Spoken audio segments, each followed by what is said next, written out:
Bienvenue dans mon podcast. Ici, tu trouveras des réponses alternatives, toujours empreintes de vérité, concernant ta beauté, ta santé et le maintien de ta jeunesse au naturel.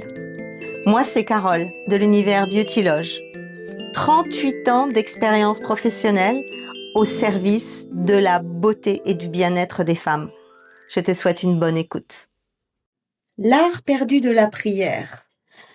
Qu'on ait la foi ou pas, on a tous une espèce de perception d'une force mystérieuse, d'une présence, d'un esprit, de quelque chose d'intelligent qui est là et on le ressent plus ou moins intuitivement.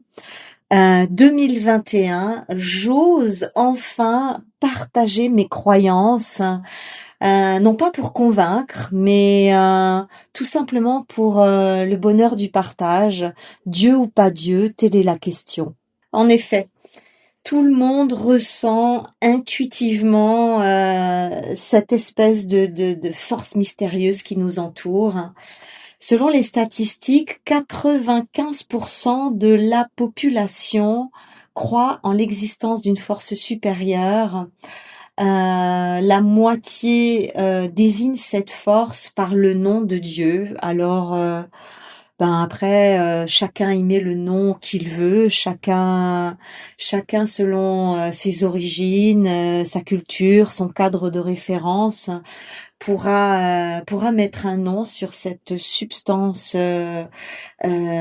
évanescente et imperceptible qui nous entoure et qui nous donne, qui nous pousse à croire en quelque chose de plus grand. En tant que passionnée par la physique quantique, j'ai été vraiment bluffée par les dernières découvertes de la physique quantique, notamment à travers les enseignements de Greg Braden que j'essaye de suivre depuis plus d'une dizaine d'années. Et ce qui est très intéressant, c'est que on se rend compte que le XXe siècle, durant ce XXe siècle, la science moderne a redécouvert d'une certaine manière l'esprit de Dieu en tant que champ énergétique, c'est-à-dire une qualité énergétique différente de toutes les autres formes d'énergie. Et ça, c'est assez stupéfiant de se rendre compte que de grands physiciens quantiques qui ont travaillé pour la NASA, qui ont mis en place des programmes de communication intersatellite et qui ont travaillé pour les plus grandes sommités étatiques, soient capables aujourd'hui de faire le lien entre le champ énergétique qui a été identifié par eux comme étant l'esprit de Dieu et au final de faire le lien avec les sagesses anciennes qui nous parlent de cet esprit-là depuis très très longtemps, depuis la nuit des temps en fait. Donc moi je choisis de mettre le nom de Dieu sur cette énergie puissante, agissante et intelligente. Après, encore une fois, ça peut être Bouddha, ça peut être Allah, ça peut être la source, ça peut être le grand créateur, le grand Manitou, peu importe. Mais moi, j'ai choisi cette terminologie-là en espérant ne fermer et ne rebuter personne tout au long de ce podcast. Max Planck, physicien quantique de la première heure, est mondialement reconnu comme le père de la physique quantique moderne. Et bien qu'il n'ait pas été applaudi en son temps, il a quand même ouvert une voie dans laquelle se sont engouffrés des centaines de physiciens quantiques et qui aujourd'hui donnent ce grand mouvement de la nouvelle physique, de la physique quantique, qui est venu remettre en cause bien des paradigmes et qui a remis les choses en perspective d'une manière totalement hallucinante. Max Planck disait justement que l'existence de ce champ énergétique, qui n'a rien à voir avec les autres formes d'énergie, l'existence de ce champ énergétique suggère une intelligence consciente et grandiose. Et pour lui, cet esprit, c'est la matrice de toute chose, c'est le champ de l'unité, c'est le champ à travers lequel toute la création peut se manifester.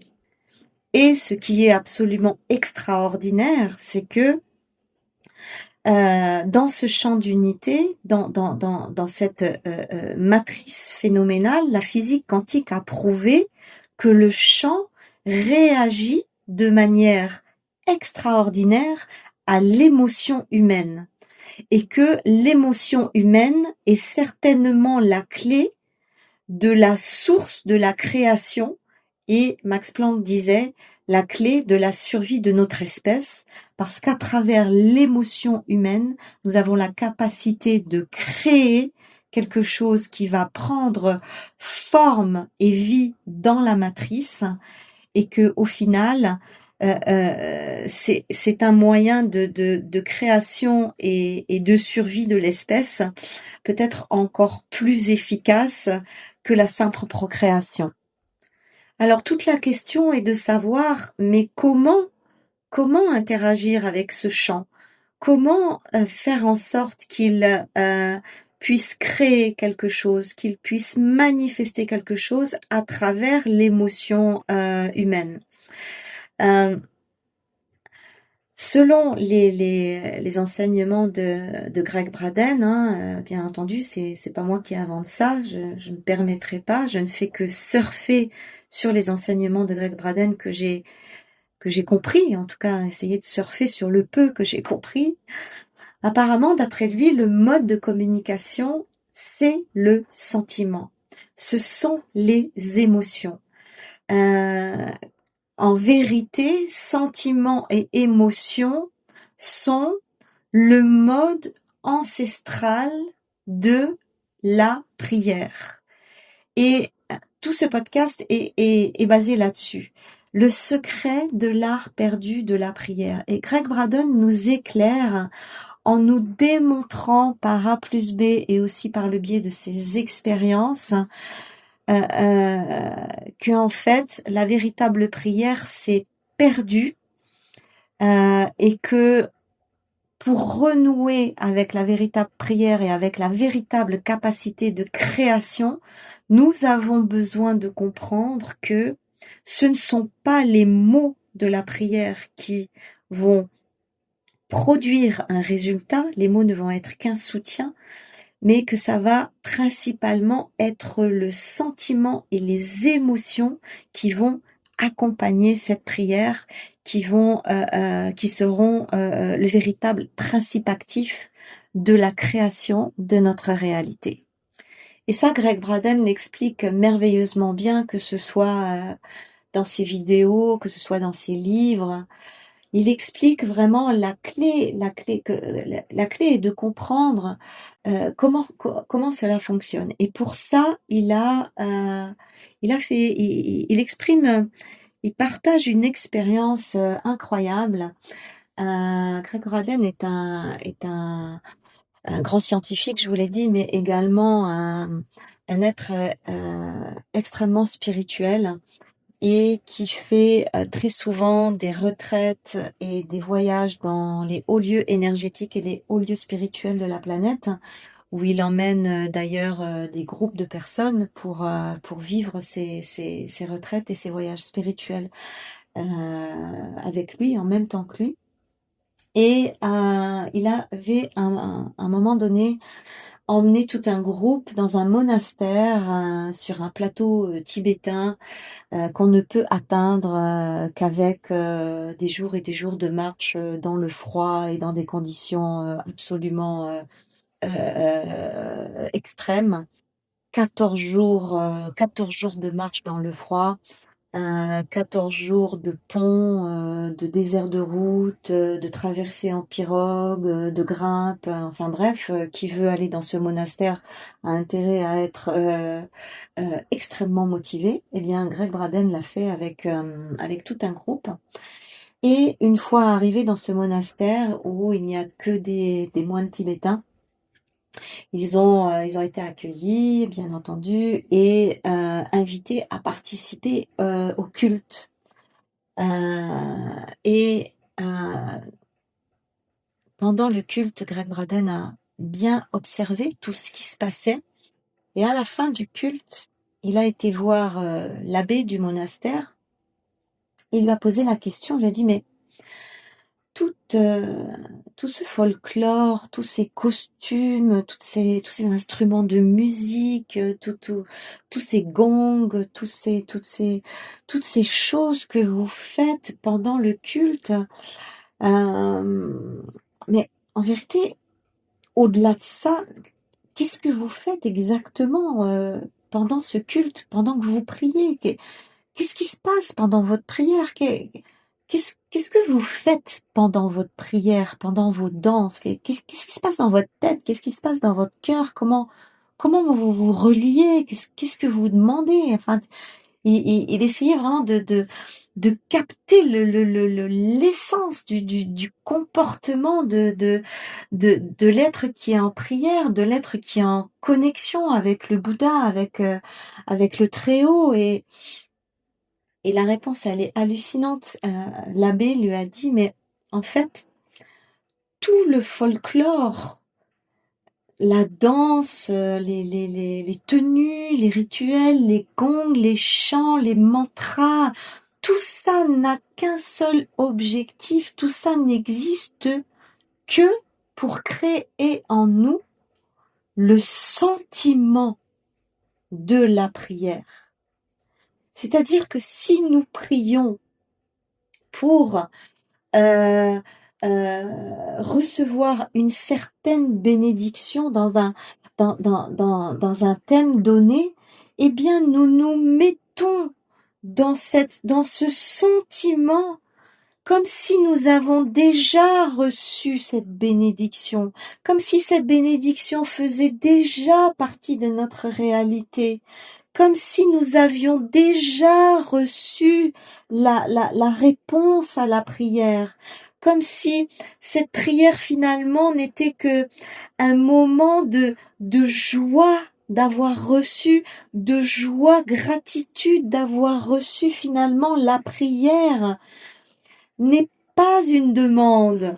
La prière est un remerciement d'avoir déjà reçu à sa demande. Finalement, la prière doit court-circuiter la demande. Parce que si on fait des prières comme on a l'habitude de faire dans cette partie du monde, et particulièrement dans la religion chrétienne, où on se met à genoux devant le Christ et où on se met à pleurer devant lui, et s'il te plaît, gna gna gna gna, et je veux ça, et fais en sorte que, et s'il te plaît que.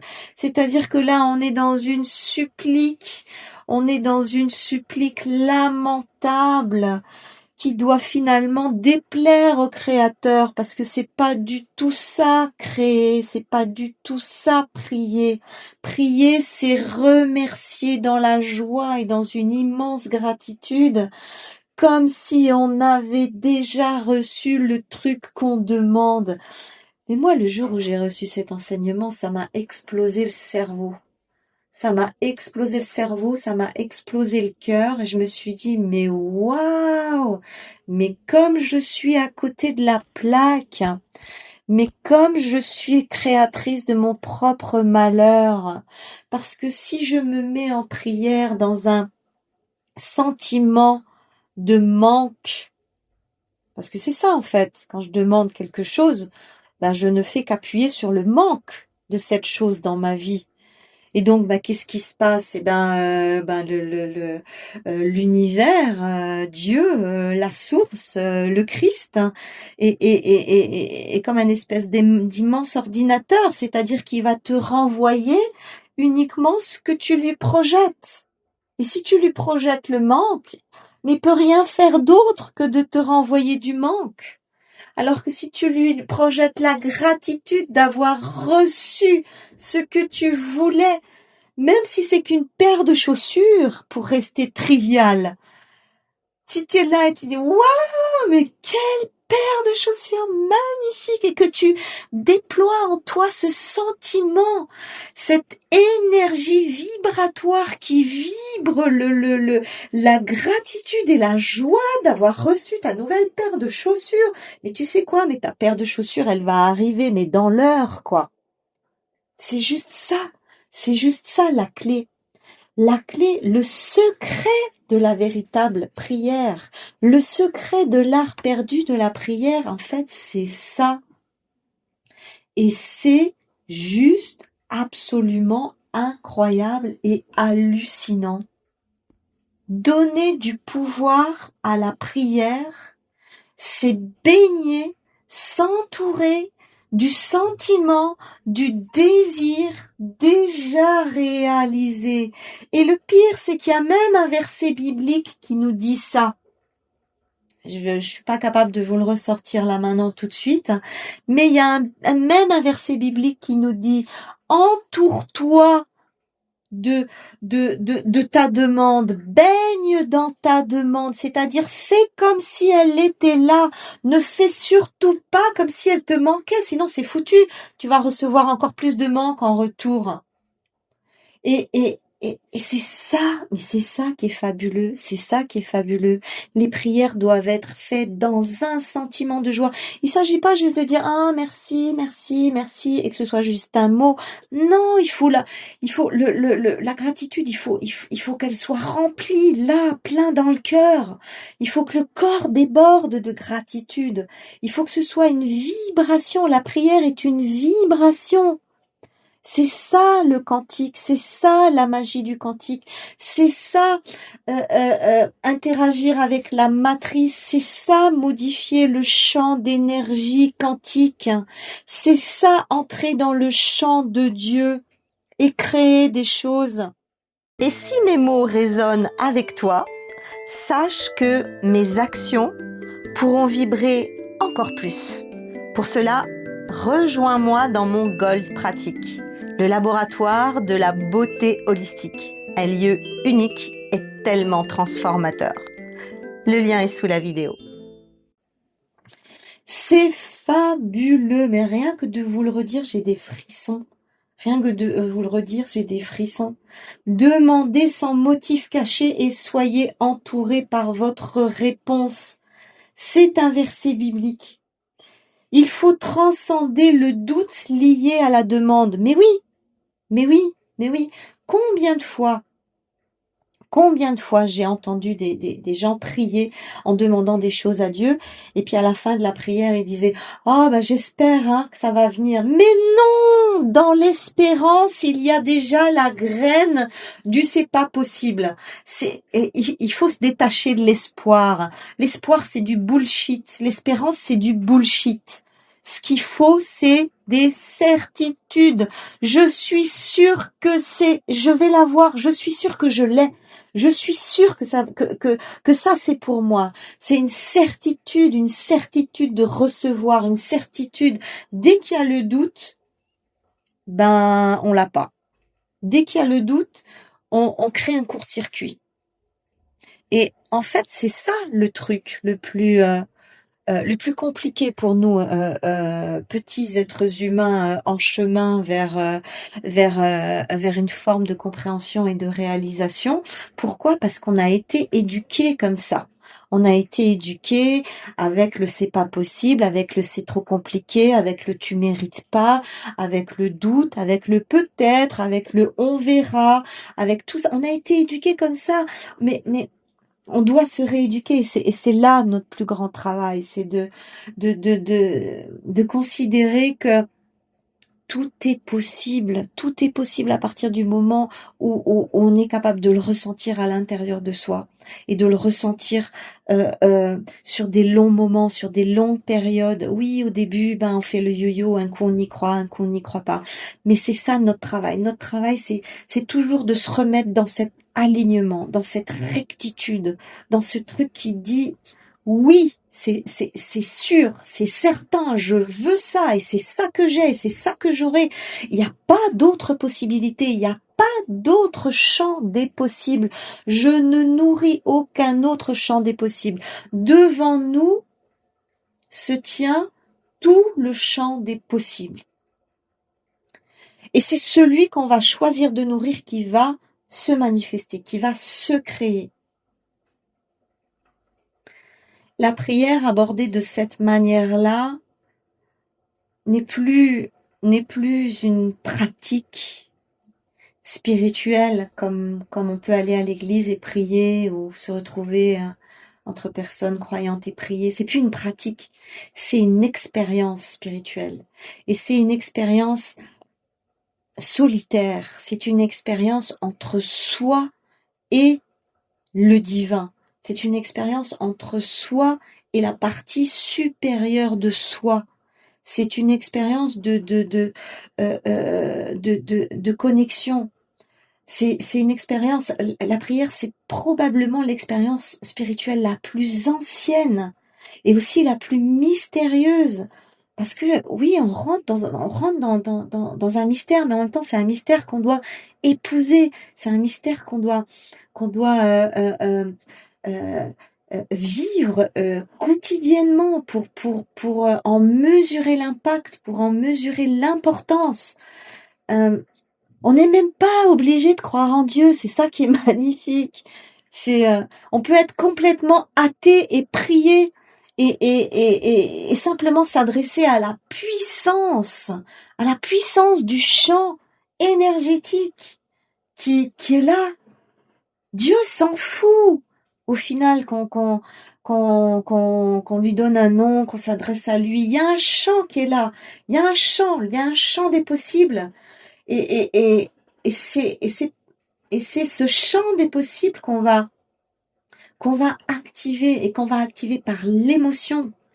La prière est unique à chaque être qui en fait l'expérience. On n'est pas obligé de se mettre à genoux pour prier.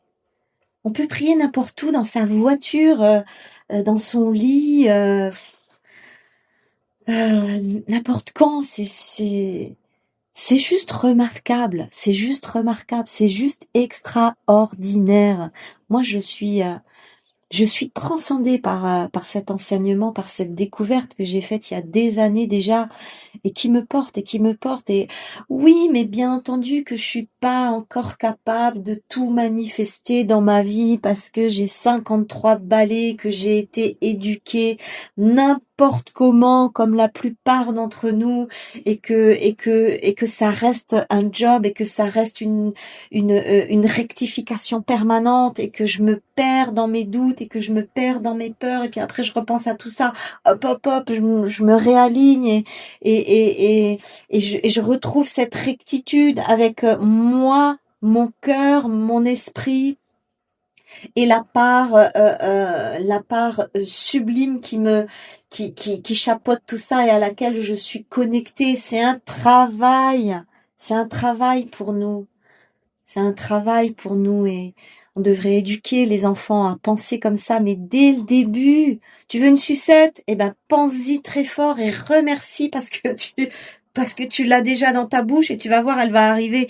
Mais je suis sûre que c'est fondamental de rééduquer les gens, les enfants complètement différemment, et d'arrêter de perpétuer l'éducation à contre-courant que nous avons tous reçu au final. Je vais vous raconter une autre anecdote que Greg Braden raconte dans ses bouquins, et je l'adore celle-là.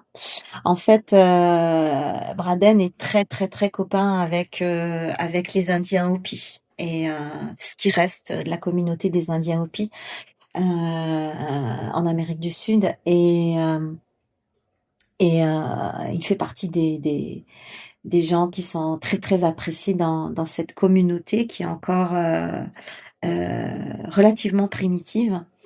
Et donc, il prend des nouvelles de la communauté et le chef lui dit, ça va très très mal, hein, il n'y a pas eu de pluie depuis X temps. Le bétail commence à dépérir et on commence à vivre la famine. Ok. Donc Greg Braden devait aller par là et ils se sont rejoints et le chef de la tribu lui dit viens avec moi. On va aller faire une prière tout en haut de la montagne. On va aller faire une prière pour la pluie. Ok. Les deux, sac à dos, ils partent. Ils font des heures et des heures de marche. Ils arrivent sur un haut plateau du nord du Nouveau-Mexique. Et puis là, il y a un espèce de cercle en terre cuite.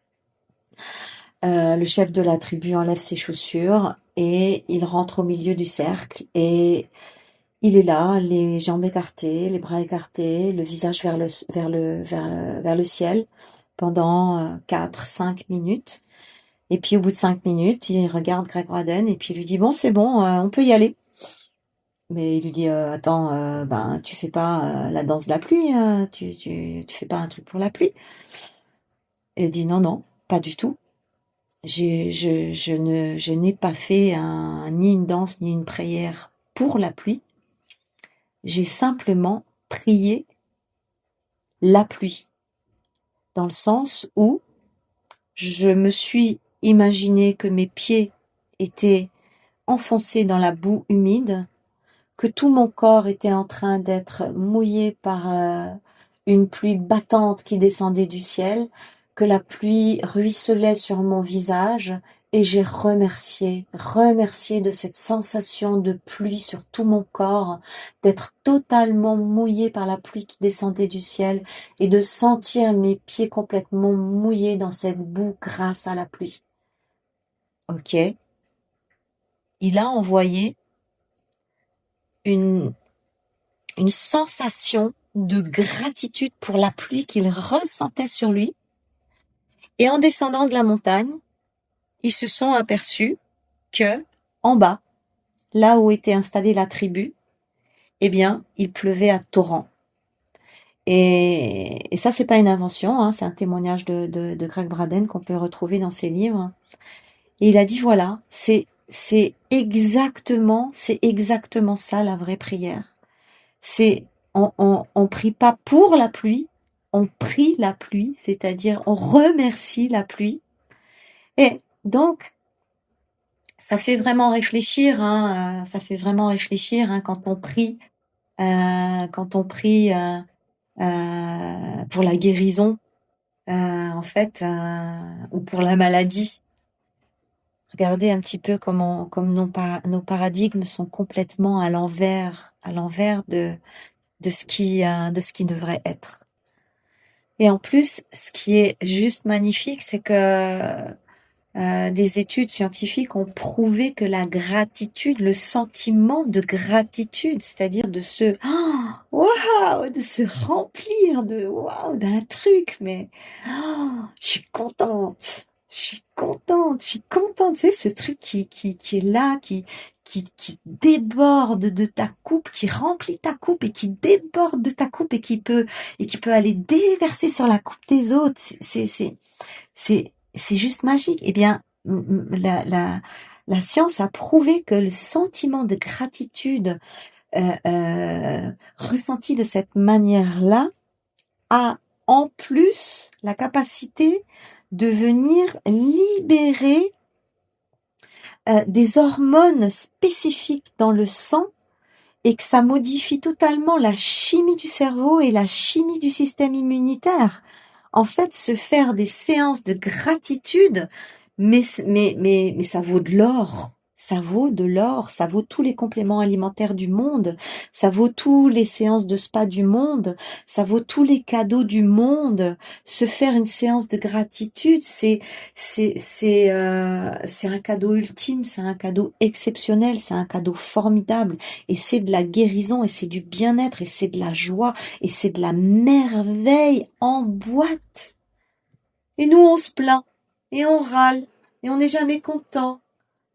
Oui, non, mais c'est quand même, c'est intéressant ce qui se passe avec le Covid, hein. Pourquoi?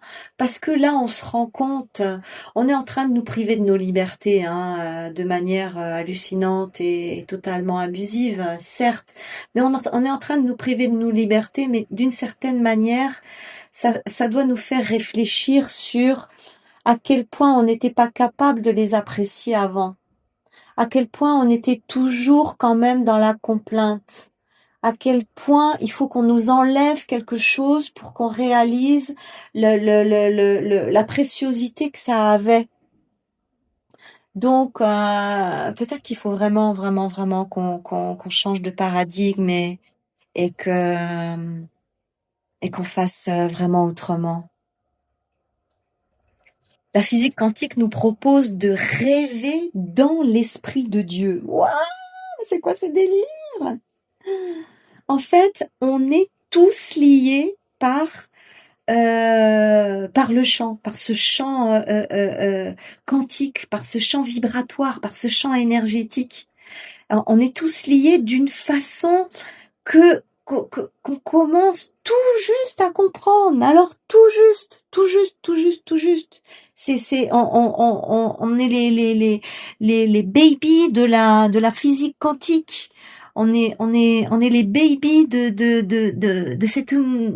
ce nouvel ère. Mais oui, on est les bébés de l'ère du Verseau. On vient de passer dans l'ère du Verseau. On y est passé le 21, je crois, décembre de l'année dernière. L'ère du Verseau sera spirituel ou ne sera pas. Et ce chant, il agit, c'est ça qu'il faut vraiment bien comprendre, il agit comme un mécanisme de rétroaction, comme un réflecteur, comme un réfléchisseur. C'est-à-dire que ce qu'on envoie dans le chant nous revient, mais alors exactement pareil, parfois même un petit peu amélioré ou empiré. Ça veut dire quoi? Ça veut dire que nous devons faire très attention à ce que nous vibrons. Nous devons faire attention à tous ces sentiments, à toutes ces émotions. Le sentiment est le langage que le chant reconnaît. C'est énorme, c'est énorme, c'est énorme, c'est énorme. Euh, en fait, le langage de la prière, de la vraie prière, on l'a compris, c'est les émotions. Et les émotions, euh, c'est un langage silencieux. C'est ça le langage de la prière. C'est le langage silencieux des émotions.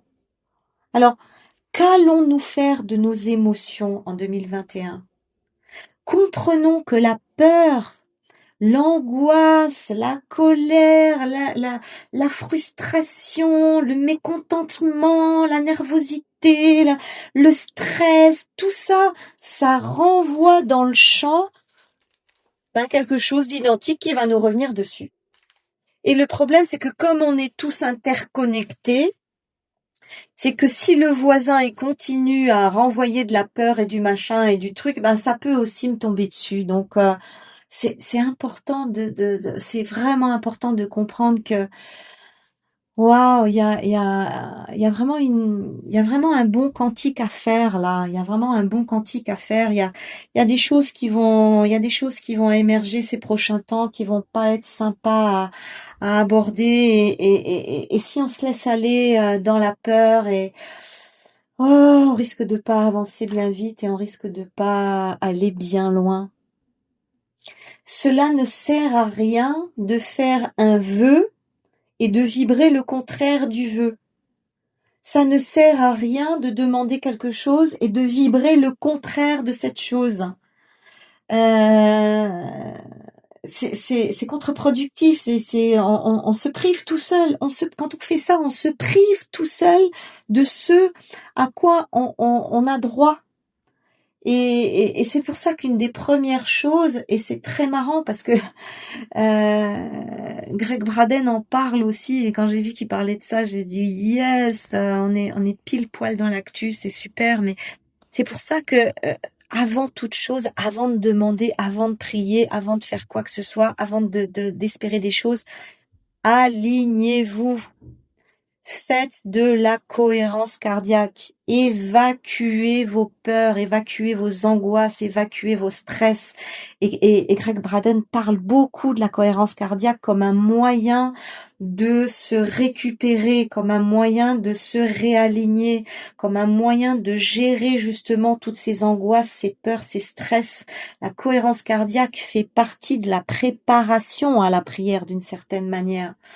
Et moi qui ai découvert la cohérence cardiaque tout à fait en dehors de Greg Braden, quand j'ai vu que le gars il parlait de ça tout le temps et qu'il disait c'est un moyen fabuleux de réaligner le corps sur l'esprit, sur la source, sur la lumière, sur la matrice. Je me suis dit yes, Carole, t'es en place, t'es au bon endroit. Ça veut pas dire que c'est facile, ça veut pas dire que ça se fait tout seul, mais ça veut dire que là il y a quelque chose à prendre et là il y a quelque chose à faire et partage-le parce que c'est facile, parce que c'est simple, parce que tout le monde peut y accéder, parce que la cohérence cardiaque c'est une merveille et que ça aide à réaligner toutes ces peurs et toutes ces angoisses. Avoir la conscience de cette chose-là, de ce champ d'unité et de l'immense impact de nos émotions sur ce champ, eh bien, cela doit nous inviter à faire un pas de plus, à aller plus loin, à faire quelque chose pour nous-mêmes et pour les autres, mais quelque chose qui soit productif, quelque chose qui soit durable. On a tous un nombre record d'échecs à nos actifs dans nos vies, des relations, des conflits, des divorces, des guerres, des trucs horribles, ouais, ok, ça y est, c'est bon, ça c'est fait. Alors maintenant, on fait quoi? C'est vraiment un point de vue qui devant lequel on peut tout reconsidérer. Le couple, la famille, le travail, les amis, les amours, ouais, même le côté planétaire. On va pas changer tout le monde, mais on peut changer son propre monde. Et ça, c'est un adage qui est connu, mais en même temps, qui le fait vraiment? C'est ça la question. C'est ça la question. Nous devons vraiment reconsidérer que ce champ n'est en fait qu'un miroir. Qu'est-ce que j'en vois dans le miroir? Qu'est-ce que j'en vois dans le miroir? Faut vraiment bien comprendre que la prière, elle change pas Dieu. Elle transforme celui qui prie. J'envoie ça dans le miroir et c'est ça que je vais recevoir. C'est sûr au début c'est difficile. C'est sûr au début c'est difficile. C'est